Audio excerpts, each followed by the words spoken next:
नमस्कार मंडळी. भूतांच्या गोष्टी ऐकायच्या आहेत का? हो. मग चला माझ्यासोबत. कुठे?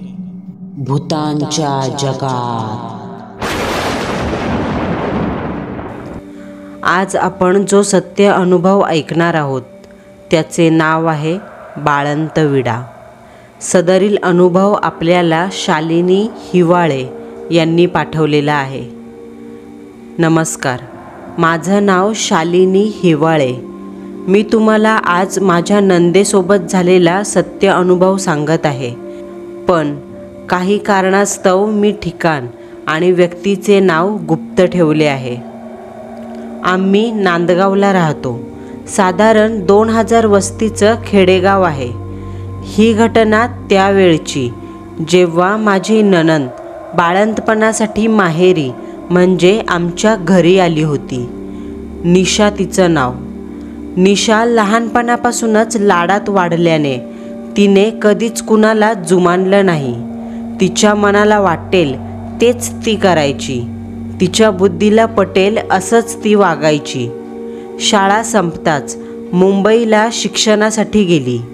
हॉस्टेलवर काही परधर्मीय मुलींसोबत मैत्री झाल्याने तिला हिंदू धर्मामध्ये होणारी पूजा, कर्मकांड याची चीड यायची. त्यामुळे तिला आम्ही कधी कोणता उपवास करण्याचं सुचवलं नाही आणि सांगितलं तरी ती ऐकणाऱ्यातली नव्हती हे आम्हाला माहीत होतं. स्वतःला पुरोगामी म्हणवून घेत ती वाटेल तशा शिव्या, रूढी, परंपरा, प्रथा यांना द्यायची. कॉलेज संपताच ती कम्प्युटर इंजिनियर म्हणून कामाला लागली. तेव्हा माझ्या नवऱ्याने आणि सासऱ्याने गावभर पेढे वाटले, कारण अख्ख्या गावातून ती पहिलीच इंजिनियर झाली होती. पण हा आनंद लवकरच मावळला. तिला सत्कार करण्यासाठी ज्यावेळी गावात बोलवलं त्याच रात्री सगळ्यांच्या आनंदावर विरजण पडलं. ते तिच्या अफेअरमुळे. तिचे एका परधर्मीय मुलासोबत प्रेमसंबंध होते आणि त्याचंच मूल पोटात घेऊन ती घरी आली.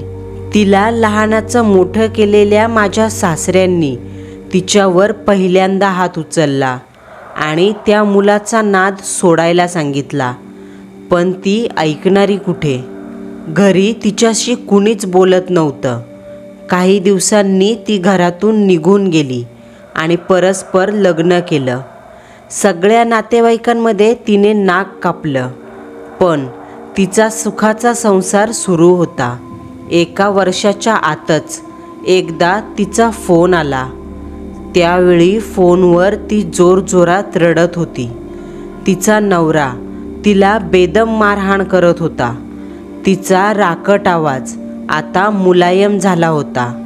गयावया करत ती आम्हा सगळ्यांना मला इथून घेऊन जा असं सांगत होती.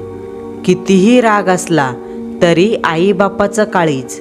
एकुलती एक पोर, जिला आतापर्यंत कशाचीच कमी पडू दिली नाही, जिला कोणत्याच गोष्टीसाठी नाराज केलं नव्हतं. आज चक्क तिच्या डोळ्यातील अश्रू आणि आवाजातील भीती पाहून सगळ्यांच्या काळजाचं पाणी पाणी झालं. घरच्यांनी तिला होकार दिला. शेवटी तिला आमच्याशिवाय तरी कोण होतं? शरीरावर जडलेलं प्रेम वर्षभरात संपून गेलं.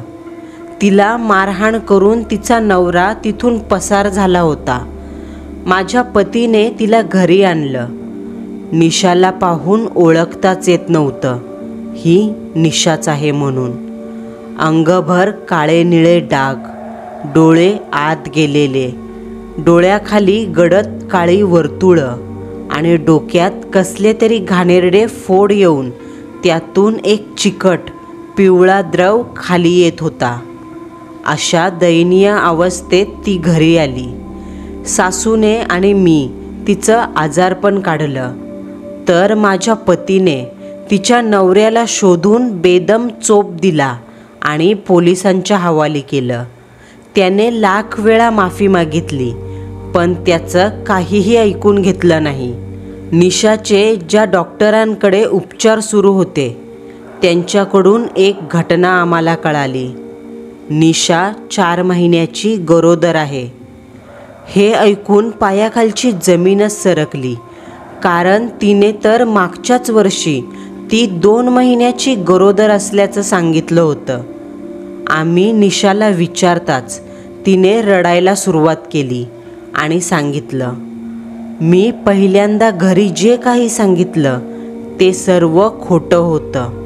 तिचा नवरा तिला असं सांग असं म्हणायचा, ज्याने घरचे लग्नाला परवानगी देतील असं वाटत होतं.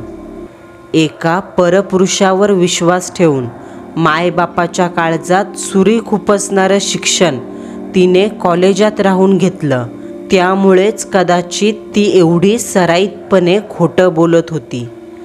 यावेळी तिला लाख समजावून सांगितलं, पण तिने पोट खाली केलं नाही. हट्टाला पेटून तिने ते बाळ वाढवण्याचा निर्णय घेतला. काय तर म्हणे तिच्या प्रेमाची निशाणी. काही महिन्यातच ती बाळंत झाली. त्यावेळी सासूने तिला 4 मोलाच्या गोष्टी सांगितल्या. तू गावात आल्यापासून लोक आम्हाला शिव्या देत आहेत, त्यामुळे तू तुझे बाळाचे कपडे एका आडवळणाला लावत जा. सगळ्यांच्या समोर नजरेत येतील असे वाळत घालू नको. लोक चेटूक करतात, त्याचा घराला त्रास होईल. बाळाचं 14 दिवसाचं सुयर म्हणजे विटाळ पाळायचा असतो, त्यामुळे देवाला किंवा देवाच्या ओट्याला शिवू नकोस. आणि हो, सगळ्यात महत्त्वाचं म्हणजे 5वीची पूजा घालू. त्यावेळी बाळाच्या शेजारी उठून बस. पण पुरोगामी विचाराने झपाटलेली ती उलट माझ्या सासूवरच म्हणजे आईवर डाफरली. असं वाटत होतं हिच्या 2 कानाखाली पेटवाव्या. मला तिचं काहीच पटेना. पण माझ्यावर प्रेम करणारे सासू सासरे म्हणजे देव माणसं. मी तोंडातून शब्द न काढता सगळं काही पुरवणारा माझा नवरा, यांना मी नाकारू शकत नव्हते. त्यामुळे निशा मला काहीही म्हणाली तरी मी एका कानाने ऐकून सोडून द्यायचे. तिला प्रतिउत्तर देण्याच्या भानगडीत पडत नसे. दवाखान्यातून जसं तिला घरी आणलं तसं तिने ठरवल्यासारखं वागायला सुरुवात केली. वाऱ्यावर फिरणं, बाळाची कपडे वगैरे दरवाजात फेकणं, मध्येच उठून उगाचच देवाच्या ओट्याला हात लावणं. मी हे सारं पाहत होते, पण जर कुणाला सांगण्याचा प्रयत्न केला तर अगोदरच चिडलेले लोक अजून तिच्यावर चिडले असते. 5वीच्या कार्यक्रमाला सटवाईसाठी संध्याकाळी पूजा मांडली. दक्षिण दिशेला असलेल्या भिंतीवर सटवाई रेखाटली. सवाशीण बोलवून रीतसर पूजा झाली. त्यानंतर दिवसभर आईने उपवास करून रात्री देवीला दाखवलेला नैवेद्य ग्रहण करून उपवास सोडायचा असतो. पण निशाने ना दिवसभर उपवास केला आणि रात्री नैवेद्याचं जे ताट सासूबाईंनी तिला खायला दिलं तो नैवेद्य सासूबाई झोपायला जाताच तिने रस्त्यावर फेकून दिला आणि एका अघटिताला आमंत्रण दिलं. कदाचित तिला माहीत नव्हतं याचे काय परिणाम होतील. तिने काही दिवसाच्या बाळाला एवढा जीव लावला, पण त्याच्या भविष्याशी खेळून खूप मोठी चुकी केली. 5वी पुजल्यानंतर रात्री सासूने तिला उठून बसायला सांगितलं, पण एरवी रात्री 2 वाजेपर्यंत मोबाईल बघणारी आज मात्र पूजेला अंधश्रद्धेचं नाव देऊन लवकर झोपी गेली. असं म्हणतात सटवाई रात्री बाळाचं नशीब लिहायला येते, तेव्हा त्याच्या आईने जागं राहायचं असतं आणि आपल्या बाळाचं नशीब चांगलं लिहून घ्यायचं असतं. पण तेही दुराप असतंच.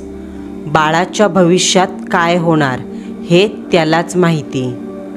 पण 1.25 महिन्याचं सुयर फिटताच आमच्या घरात आम्हाला विचित्र अनुभव यायला सुरुवात झाली. एके दिवशी संध्याकाळी निशा तिच्या मैत्रिणीसोबत बाहेर फिरायला गेली.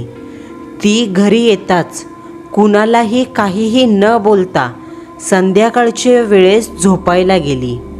सासूबाई बाहेर देवीच्या मंदिरात गेल्या होत्या. सासूबाईंनी घरात प्रवेश करताच माझ्या पतीने मला "अगं, आई आली" असं सांगितलं. मी किचनमध्ये होते. पाणी घेऊन बाहेर येणार तोच कसला तरी धपकन आवाज आला. मी कणिक मळता मळता बाहेर धावत आले तर आईंच्या अंगात देवीचं वारं आलं होतं. त्या गुडघ्यावर बसून झुलत होत्या. "आई काळूबाईच्या नावानं चांग भलं." मी देवघरातून पंचपाळ आणायला जात होते तोच आईचं वारं बोलू लागलं. "हे माझ्या भक्ताचं घर आहे, इथं घुसायची तुझी हिम्मत कशी झाली?" तोच निशाच्या बेडरूममधून बंद दारापाठीमागून गुरगुर ऐकू येऊ लागली. मी आणि पती एकमेकांकडे पाहत होतो. समोर काय प्रकार सुरू आहे काहीच कळत नव्हतं. पण सासूबाई जशा जोरजोरात घुमू लागल्या आणि देवीचं नाव घेत होत्या तसतशी गुरगुर आणि घाणेरड्या शिव्या निशाच्या रूममधून ऐकायला येऊ लागल्या. "माझ्या घरातून निघून जा सटवे, इथं तुझं वास्तव नाही, जा तुझ्या ठिकाणी, काय येऊ तिकडं." तसा धपकन दरवाजाचा आवाज झाला. कदाचित दरवाजावर निशाने डोकं आपटलं असावं. काय प्रकार होतोय हे काही केल्या कळत नव्हतं. अखेर घरातील आवाज ऐकून शेजारच्या शांता आजी आल्या. त्यांनी एक लिंबू देवघरात देवीच्या नावाने ठेवलं. देवाला लावलेलं कुंकू त्या लिंबाला लावलं आणि "आई, पोरीकडून काही चूक झाली असेल तर पदरात घे, घराचं घरपण जाऊ देऊ नकोस" असं म्हणत ते लिंबू सासूबाईंच्या डोक्यावर फोडलं. वारं निघून गेलं. सासूबाई झुलायच्या थांबल्या. नंतर झालेला सगळा प्रकार शांता आजीने सासूबाईंना सांगितला. त्यावर लाल जर्द डोळ्यांनी पहिली भेदक नजर सासूबाईंनी निशाच्या रूमवर टाकली आणि त्या उठून जोरजोरात दार वाजवू लागल्या. पण आतून येणारी गुरगुर आणि निशाचा आवाज पूर्ण थांबला होता. काहीच प्रतिसाद येत नसलेला पाहून माझ्या पतीने दार तोडलं. दाराची आतली कडी गळून पडली. सासूबाई आत शिरल्या. निशा एका कोपऱ्यात गुडघ्यात मुंडकं खुपसून बसली होती आणि पलंगावर बाळ शांत झोपलं होतं. मी धावत जाऊन बाळाला घेतलं. तसे जणू चटके बसावे एवढं ते गरम झालं होतं. सासूबाईंनी निशाच्या हाताला धरून तिला उठवलं आणि खड्या आवाजात विचारलं, "उभा जन्म आई काळूबाईची सेवा करण्यात गेला, त्याचं तू हे फळ देतेस का मला? खाटकापासून वाचवलं तुला आणि आज तू आमच्यावरच उलटलीस. सांग, कुठे जाऊन अघटित घेऊन आलीस? माझ्या घरात कुणाला बोलवलंस? सांग." असं म्हणत निशाच्या जोरात तोंडात मारली. पण निशाला जणू काहीच वाटत नसावं. तिने त्यावर काहीच प्रतिसाद दिला नाही. तिच्या निस्तेज चेहऱ्यावर एक अघोरी हास्य मात्र उमललं. काहीच कळत नसल्याचा आव आणत तिने आईच्या हाताला जोरात हिसका देत पलंगावर धपकन अंग टाकलं आणि पलंगावर आडवी होऊन डोळे मोठे करून छताकडे पाहत बसली. आज पहिल्यांदा तिला पाहून माझ्या अंगावर काटा आला. खरंच तिचं ते रूप अजूनही माझ्या डोळ्यासमोर जसंच्या तसं येतंय.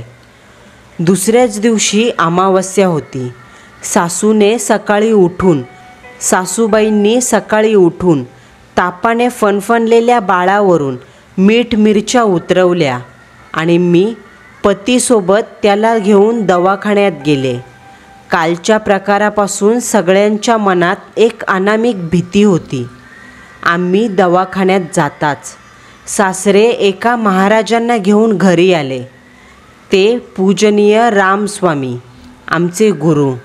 गोरा वर्ण, तेजस्वी चेहरा, सगळ्यांना आपलंसं करणारे स्वामी. घरात येताच त्यांना घराचे वासे जाणवले असावेत. ते काहीच न बोलता निशाजवळ गेले. निशा कालपासून छताकडे नजर करून झोपली होती. तिची ती नजर इतकी भेदक होती का पाहता क्षणी कुणाची राख व्हावी एवढी क्षमता त्यात असेल. स्वामींनी तिच्या कपाळावर हात ठेवला आणि डोळे बंद केले. त्यानंतर त्यांनी जे काही सांगितलं ते ऐकून आमच्या पायाखालची जमीन सरकली. आत्म्याचं चक्र पूर्ण होण्यासाठी सुयर पाळायचं असतं. ते न पाळता निशाने काळूबाईची परडी ठेवलेल्या देवघराला स्पर्श केला. तोंडातून सतत आई काळूबाईच्या नावाने खडे फोडले. ओल्या बाळंतबाईने सटवाई देवीचा प्रसाद घ्यायचा असतो, तो हिने रस्त्यावर फेकला. त्यावर चुकून कोणाचा तरी पाय पडल्याने देवीचा कोप झालाय आणि त्याचंच फळ ही भोगत आहे. साधारणपणे कोणतीही वाईट शक्ती घरात प्रवेश केला तर तिचं अस्तित्व दाखवण्यासाठी इतर लोकांना त्रास देते आणि तुमच्या अंगात जेव्हा वारं आलं त्यावेळी ही स्थिर राहिली. म्हणजे ही कोणतीही वाईट शक्ती नसून आई सटवाईचा प्रकोप आहे. सासूबाईंनी स्वामींसमोर डोक्याला हात लावला. सासरे भयानक चिडले. स्वामी, ही मुलगी जेव्हापासून बाहेर शिकायला घातली तेव्हापासून असंच वागते. किती पण सांगितलं तरी देवादिकावर हिचा विश्वास बसत नाही. तिला 1000दा सांगितलंय, मान देऊ नकोस, पण निदान अपमान तरी करू नकोस. आता यावर काहीतरी उपाय सांगा. पोरीचं असं हाल पाहावत नाही हो. कालपासून पोरीच्या पोटात अन्नाचा कण नाही. 2 जीवांची पोर आहे. बापाची माया काळीज हेलावून टाकत होती.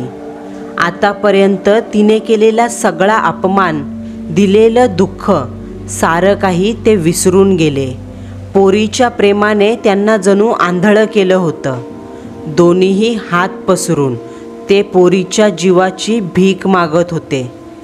पण सासूबाई जरी मायाळू होत्या तरी यावेळी मात्र त्या खूप कठोर झाल्या. आई सटवाईचा प्रकोप झाला हे एका अर्थाने बरंच झालं असं त्यांना वाटत होतं. दोघांकडेही पाहत स्वामींनी विचारलं, तुमचा मुलगा आणि सून दिसत नाही? त्यावर सासूबाई अनपेक्षितपणे म्हणाल्या, त्या खाटकाचं करंट पोर घेऊन डॉक्टरकडे गेलेत. स्वामींनी एक उसासा टाकला आणि म्हणाले, आता यावर उपाय म्हणजे फक्त सटवाई देवीला बाळंत विडा चढवणे. आई काळूबाईला नवस करून पोरीच्या नावाचा विडा तयार करा आणि एखाद्या पडक्या विहिरीत टाकून द्या, जेणेकरून पोरीवर आलेली बला टळेल. बाळंत विड्याचं सामान मी लिहून देतो, ते आजच आणून घ्या. नाहीतर अमावास्या टळेपर्यंत पोरगी जिवंत राहील का नाही हे सांगू शकत नाही. स्वामींनी बाजूला बसून एका कागदावर विड्याचं सामान लिहून दिलं आणि घरातील पाणीही ग्रहण न करता आल्या पावली वापस गेले. आम्ही रात्रीच्या दरम्यान घरी आलो. बाळ अजूनही थोडं तापलेलंच होतं. त्याला पोटात इन्फेक्शन झालंय असा कयास बांधून डॉक्टरांनी उपचार केले. ताप 2 दिवसात ठीक होईल असं सांगून आम्हाला घरी जायला सांगितलं. घरी येताच सासूबाईंनी झालेला प्रकार सांगितला. तोच हातात पिशवी घेऊन सासरे दारात आले. त्यांनी बाजारातून विड्याचं सामान आणलं होतं. मी बाळाला घेऊन एका कोपऱ्यात बसले. थोडं दूध गरम करून त्याला पाजलं आणि औषधं दिली. आता थोडा वेळ ते शांत झोपले असं समजून मी उठून निशाच्या रूममध्ये गेले. त्यावेळी तिथं माझी सासू आणि पती एका वेळूच्या सुपात हिरवी साडी, बांगड्यांचा चुडा, ओटी, लसूण, एक अभिमंत्रित केलेला नारळ असं सामान टाकून निश्चित पडलेल्या निशावरून उतरवत होते. सलग 7 वेळा तो उतरवून सासरे उलट्या पावली घराच्या पाठीमागे असणाऱ्या विहिरीकडे गेले आणि तो विहिरीत टाकला. हळदीच्या पाण्याने हातपाय धुवून आंघोळीला बसले. आंघोळ करून आम्ही रात्री 9च्या सुमारास जेवायला बसलो. तोच फोन वाजला. माझ्या पतीने फोन उचलला. अच्छा, आम्ही निघतो. बस इतकंच बोलून ते पुन्हा खाली बसून जेवू लागले. सगळ्यांनी विचारणा केल्यावर फक्त एवढंच सांगितलं, जेवण होऊ दे मग सांगतो. काही केल्या कुणालाच जेवण गोड लागेना. माझं जेवण होताच त्यांनी सांगितलं, तू आवरायला घे. फोन तुझ्या वडिलांचा होता. तुझा भाऊ गाडीवरून पडून त्याचा ॲक्सिडेंट झालाय. त्याला इंदापुरीतील दवाखान्यात ॲडमिट केलंय. आपल्याला लगेच निघावं लागेल. त्यांचं वाक्य पूर्ण होण्याआधीच माझ्या डोळ्यातून पाणी आलं. काय झालं असेल, किती लागलं असेल? मी ताबडतोब पर्स उचलली आणि घरच्यांचा निरोप घेऊन त्यांच्यासोबत इंदापूरला आले. भावाची तब्येत ठीक होती, पण पायाला आणि कमरेला जास्त मार लागला होता. तो भरून निघायला वर्ष जाणार. रात्रभर तिथे आईबाबांसोबत मी बसून राहिले. सकाळी 8च्या दरम्यान पती माझ्या जवळ आले आणि कानात म्हणाले, आपल्याला घरी निघावं लागेल. कदाचित आईबाबांना त्याची कल्पना आली असावी, त्यामुळे तेही आमच्या सोबत निघाले. भावाजवळ घरचे होतेच. मी तसं आईला सांगितलं आणि तशीच गाडीवर बसले. सकाळी 10च्या सुमारास आम्ही घरासमोर पोहोचलो. घराच्या बाजूला लोकांनी गराडा घातला होता. लोक आपापसात कुजबुजत होती. हे पाहून एक काळीच चिरणारी लहर अंगातून सरकली. ते आणि मी धावतच त्या गर्दीतून वाट काढत आम्ही आत गेलो. एका खुर्चीवर सासरे शांत बसले होते. त्यांच्या डोळ्यातून निघणारी आसवं सुकून गेली होती. बाबा समोर होत त्यांना आधार देऊ लागले. समोरच बाजेवर निशाचा मुलगा शांत झोपला होता. अगदी कोवळ्या मासाचा गोळा. शरीर पाण्याने जरा फुगलेलं दिसत होतं. गोरा गोमटा चेहरा निस्तेज पडला होता. गालावरची खळी मात्र अजूनही शाबूत होती. आम्ही आलेलो पाहताच गावकऱ्यांनी पुढची तयारी केली. एक पांढरी झोळी आणली. सोबत मिठाचे पुडे, कापूर, हळद आणि उदबत्ती. त्या बाळाचं नाव आईने दिलीप ठेवलं होतं. आईने दिलीपला जवळ घेतलं. नेमकंच रांगायला शिकलेलं ते कोवळं पिल्लू आईचा पदर सोडून चिरनिद्रा घेत होतं. नातेवाईकांनी घाई केली. आईकडून त्याला जवळजवळ खेचतच झोळीत टाकलं. तसे सासरे खाली बसून पुन्हा त्याला जवळ घेऊ लागले. त्याच्या तोंडाचे, हातापायाचे मुके घेऊ लागले. एका बापाची माया त्या बाळाला धरणीच्या पोटात टाकू देत नव्हती. पण नातेवाईकांनी बाळाचं प्रेत त्यांच्या हातातून घेतलं. बाबांनी सासऱ्यांना आधार देत उठवलं आणि सुरू झाली बाळाची अंत्ययात्रा. गावाच्या बाजूला असलेल्या आमच्या शेतात एक खड्डा खणला. बाळ एका पांढऱ्या झोळीत टाकून नात्यातील अविवाहित काकाच्या हातात दिलं गेलं. पाठीमागे कुदळ, फावडे, पाण्याची बकेट घेऊन लोक चालत होती. थोडं अंतर चालत आम्ही शेताजवळ आलो. काकाच्या हातून सासऱ्यांनी बाळाला घेतलं आणि त्या निरागस चेहऱ्याला पाहून त्यांनाही हुंदका दाटून आला. लोकांनी ती पांढरी झोळी खाली अंथरली. त्यावर गुलाबाची फुलं, कापूर याचा एक थर ठेवून मिठाचे पुडे फोडून त्या खड्ड्यात टाकले आणि त्यावर दिलीपला झोपवलं.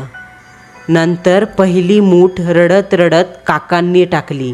त्या पाठीमागे दमयंती आजी, बाबा, सासूबाई आणि मी. क्षणार्धात खड्डा भरला. फावड्याने त्यावर एक डगर केली आणि त्यावर पाणी टाकून फुले वाहून हळूहळू सगळीजणं निघून जाऊ लागली. सगळ्यांना घेऊन आम्हीही गेल्या पावली वापस आलो. घरी आल्यावर झालेला प्रकार मला कळाला. सासूबाई आणि सासरे आम्ही गेल्यावर झोपी गेले होते, पण निशाने अचानक त्या बाळाला उचललं आणि मागच्या विहिरीत फेकून दिलं. जणू सटवाई देवीचा प्रसाद तिला व्हावा अशा तऱ्हेने तिने बाळाला दूर केलं. सकाळी लोक प्रांतविधीसाठी तिथून जाऊ लागली. तेव्हा बाळाची कपडे विहिरीजवळ पाहून त्यांना कसला तरी संशय आला आणि सहज त्यांनी डोकावून पाहिलं. धावत येऊन सासऱ्यांना सांगितलं. सासऱ्यांनी खातरजमा केली. तसा इकडे निशाने धिंगाणा सुरू केला.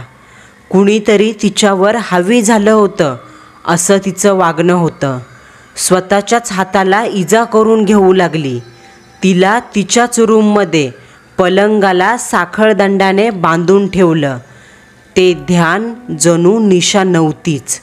विस्कटलेले केस, कपाळावर पसरलेलं कुंकू, लाल भडक डोळे, काळवंडलेला चेहरा, चेहऱ्यावर नखांचे ओरबडे, साडीची दयनीय अवस्था आणि जागोजागी फाटलेलं ब्लाऊज. एक असुरी हास्य तिच्या काळ्याशार ओठांवर तरळत होतं. हाताला आणि पायाला ज्या ठिकाणी त्या भल्या मोठ्या साखळदंडाने बांधलंय त्या ठिकाणाहून रक्त येत होतं आणि खाली ओघळणारा रक्ताचा हरेक थेंब ती जिभेने चाटून घेत होती. आईला आणि मला दारात पाहताच तिची भेदक नजर आमच्याकडे गेली. तशी तोंडातून गुरगुर करत ती आमच्याकडे येऊ लागली. जोरजोरात हिसके देऊ लागली. वातावरणात प्रचंड गारठा पसरला होता आणि त्यात निशाची गुरगुर आणि त्या लोखंडी साखळीचा आवाज मनात धडकी भरवत होता. आईने मला पदराखाली घेतलं आणि ते दार हळूवार लोटून घेतलं. तिला वेड तर नक्कीच लागलं नव्हतं, पण काय झालंय हे कळायला मार्ग नव्हता. 3-4 दिवस त्याच अवस्थेत गेले. त्यानंतर बरेचदा प्रयत्न करूनही श्री रामस्वामी यांच्याशी संपर्क होऊ शकला नाही. त्यांच्या प्रसिद्ध मठात सासरे जाऊन देखील आले, पण ते तपस्येसाठी शहरातून बाहेर गेले होते. त्यामुळे आता आमचा शेवटचा आधार गेला. इकडे निशाचा वेडेपणा दिवसेंदिवस वाढू लागला. शेवटी कंटाळून आम्ही तिला मानसिक तज्ज्ञाकडे न्यायची व्यवस्था केली. पण वेड्यांच्या इस्पितळातच 1 महिन्याच्या आत निशाचा देखील मृत्यू झाला. त्यानंतर बऱ्याच महिन्यांनी स्वामींकडे आशीर्वादासाठी जाणं झालं. तिथे गेल्यावर स्वामींना झालेला प्रकार कदाचित माहीत असावा म्हणून त्यांनी स्वतःच थोडा वेळ चर्चा करून विषयाला हात घातला. स्वामी म्हणाले, मी सांगितला तसा तुम्ही बाळंत विडा तयार तर केला, पण काळूबाईला कोणता नवस केला होतात? यावर माझ्या सासूबाई चाचपल्या आणि अणुत्तरित चेहऱ्याने, पाणी भरलेल्या डोळ्याने हुंदका आवरत सासूबाई स्वामींकडे पाहतच राहिल्या. सासूबाईंनी काळूबाईला नेमका कसला नवस केला होता हे अजूनही आमच्यासाठी एक कोडच राहिलं आहे. मंडळींनो, आपला आजचा सत्य अनुभव तुम्हाला कसा वाटला हे कमेंट बॉक्समध्ये कळवायला विसरू नका. पुन्हा भेटू. नवा सत्य अनुभव, नवा थरार.